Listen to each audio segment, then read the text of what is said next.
बिस्मिल्लाहिर्रहमानिर्रहीम। अस्सलाम वालेकुम। एक्सरसाइज 9.1 का क्वेश्चन नंबर 9। स्टेटमेंट के मुताबिक are railway train is running on a circular track, यानी एक बेंड है जैसे दायरे के अंदर होता है, उसके ऊपर एक ट्रेन जा रही है और वो बेंड है या जो दायरा है उसका रदास है जी 500 metres. A railway train is running on a circular track of radius 500 meters at the rate of 30 kilometre per hour, यानी ये उसकी वेलोसिटी या जिसको हम स्पीड बोलते हैं स्केलर क्वांटिटी के अंदर, वो दी गई है।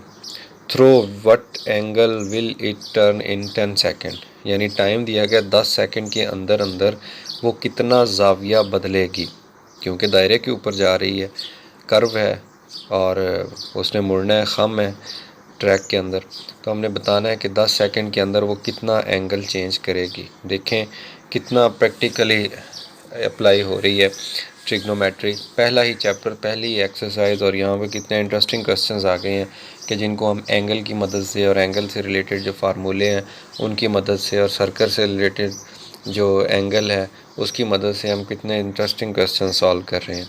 आइए देखते हैं कि रेलवे ट्रैक कैसा है और कैसे उसके ऊपर एक ट्रेन मूव कर रही है।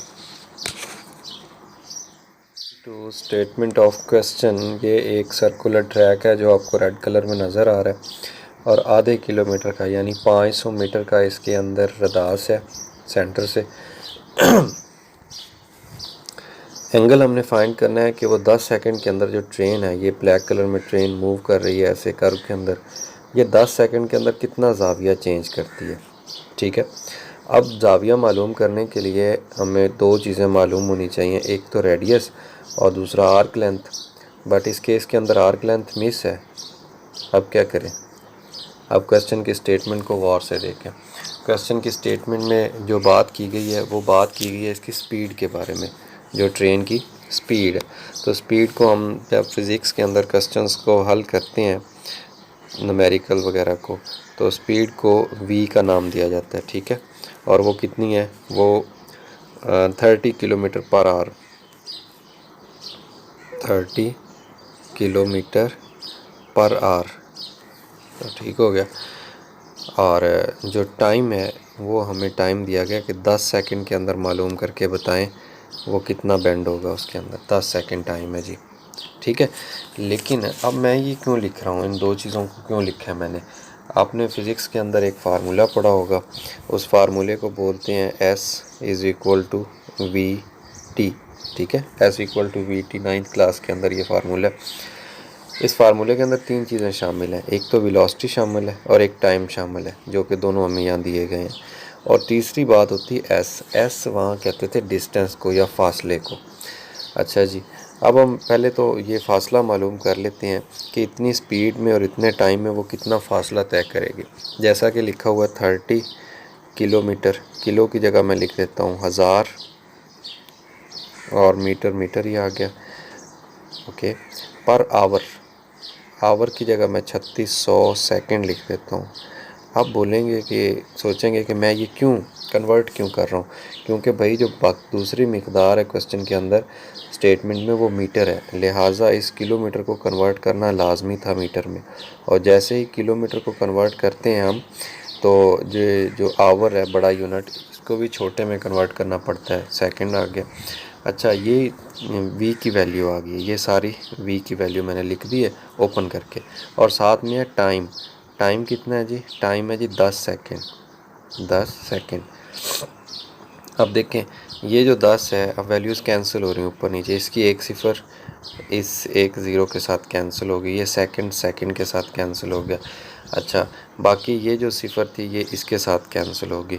अब कुछ वैल्यूज़ और कैंसिल हो रही हैं, 3 एकम 3 और 3 2 6, और ये 3 10 30 आ गया।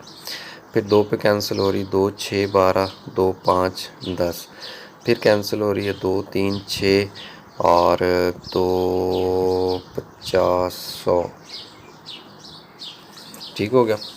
अब देखें बाकी जो ये 5 है ना, ये 5 इस साइड वाला है, ये 5 सेपरेट है, ये 50 सेपरेट है, और ये दोनों आपस में ज़रब हो रहे हैं। इस चीज़ को आपने अलग-अलग ज़हन में रखना है। 2 सिफरें, ठीक हो गया। अच्छा ऊपर देखें, 5 ज़रब 50, 5 5 25, 250 हो गया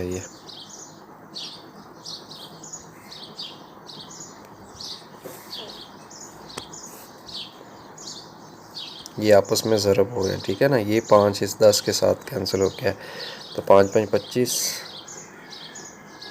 साथ में सिफर है, 250 हो गया, और बटे में 3 है, और साथ मीटर यूनिट रह गया, बाकी कैंसिल हो गया। ये एस है, कैपिटल एस फासले वाला। अब ये आ गया 250/3, यानी 250/3, ये फासला है। इशारिये में लिखने की फ़िलहाल ज़रूरत नहीं है, ये फ़ासला आ गया। अब चूँकि हम जो फ़ासला है ट्रेन का, जितना वो फ़ासला तय कर रही है, उसको लेंथ का नाम दिया है, लंबाई का, आर्क लेंथ। तो अब बेहतर यही होगा कि हम एस की जगह पे लेंथ यूज़ कर लें। क्यों कि हमारा जो न्यूमेरिकल है या क्वेश्चन है, उसमें फ़ासले को हमने लेंथ का नाम दिया हुआ है। लिहाजा अब मैं इस एस को रिप्लेस कर देता हूँ लेंथ के साथ। तो भाईजान लेंथ इसकी बन गई है। जो हम थोड़ी देर पहले सोच रहे थे कि लेंथ तो हमारे पास है नहीं, हम कैसे फार्मूला अप्लाई कर देंगे, तो ये लेंथ मालूम होगी, आर हमारे पास पहले से ही मौजूद है। अब हम एंगल मालूम कर सकते हैं रेडियन मेजर के अंदर। कैसे? L is equal to r theta formula, l is equal to r theta formula, और इससे अगर थीटा निकालने की कोशिश करेंगे तो ये इक्वल होता है ratio between length arc and radius. दोनों को डिवाइड कर देते हैं और जो जवाब आएगा वो रेडियन के अंदर एंगल की वैल्यू होगी। अब इसको डिवाइड करें, लेंथ जो है ये 250/3 ऊपर आ गई, और रेडियस 500 रेडियस था जी, ये नीचे आ गया बटे के। अब आपको पता है कि जो फ्रैक्शन ओवर फ्रैक्शन होती है, सबसे नीचे वाला ऊपर जाके ज़रब हो जाता है, यानी 500 का बटा नहीं है, इसका बटा 1 लगा दें। ये सबसे नीचे वाला ऊपर जाके ज़रब हो गया इसके साथ, और 3 नीचे आके 500 के साथ ज़रब हो गया। तो इनको थोड़ा सा एक दफ़ा मज़ीद लिख दें, 250 ज़रब 1 और नीचे 500 ज़रब 3। तो ये कैंसिल होने के बाद देखें 250 और ये 5, 250 1, 250 और ये 500 होता है। तो ये कितना बन गया? 1/6, 1/3 ज़रब 2 6। तो 1/6 क्या चीज़ है? ये जनाब एंगल है, और इसका यूनिट क्या है? इसका यूनिट रेडियन है। क्यों कि जब भी l is equal to r theta formula लगता है, उस वक़्त जो एंगल बनता है वो रेडियन मेजर के अंदर होता है। लिहाजा हमने जो क्वेश्चन नंबर 9 था ये सॉल्व कर लिया है कि एक ट्रेन थी जो जा रही थी सर्कुलर ट्रैक के ऊपर, और वो 10 सेकंड के अंदर कितना ज़ाविया चेंज करती है। तो हमने बता दिया कि 1/6 रेडियन, यानी रेडियन का छठा हिस्सा वो 10 सेकंड के अंदर टर्न लेगी। तो ये था क्वेश्चन नंबर 9। इसी तरह के मज़ीद इंटरेस्टिंग क्वेश्चंस अब हम अपने नेक्स्ट लेक्चर्स के अंदर स्टेटमेंट वाले जो क्वेश्चंस हैं उनको सॉल्व करेंगे। आपने इन क्वेश्चंस को, जितने 9 क्वेश्चंस आज तक हम कर चुके हैं एक्सरसाइज 9.1 के सॉल्व, ये आपने अच्छे तरीके से रिवाइज़ कर लेने हैं। फिर भी अगर आपको इनमें से कोई प्रॉब्लम हो तो आप कमेंट कर सकते हैं वीडियो के नीचे। आप मेरे फ़ोन नंबर पे कांटेक्ट कर सकते हैं मेरे साथ। आई होप आपको समझ आ गई हो। अल्लाह हाफिज़।